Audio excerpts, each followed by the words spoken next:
I believe that with my whole heart and soul. And I think of that very much when we look at difficulties that we face in life and we hear that voice in the back of our head who is saying, you're never going to be able to make a difference. You know, those dark moments of our life when we think, no matter what I do, it's not going to change. Well, you know whose voice that is. It's the enemy. Huh? That old serpent who comes slithering into our lives and into our society and our culture, who says, you know, it's a different time.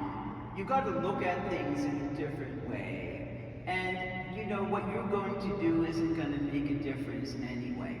It is a lie. Nothing could be further from the truth. But then you hear that voice who says to us, in the end, my immaculate heart will triumph. I believe that with my whole heart and soul. And especially as I'm getting older and looking at life and saying, well, you know, I live longer than I'm going to live. Or as I think to myself of the frustration sometimes that I face when it seems that nothing is going to go the way that I would like it to go or the way that God would like it to go, I can be very discouraged. But then I hear what Our Lady said to Sister Lucia of Fatima when she said, my immaculate heart will be your refuge and your path to God.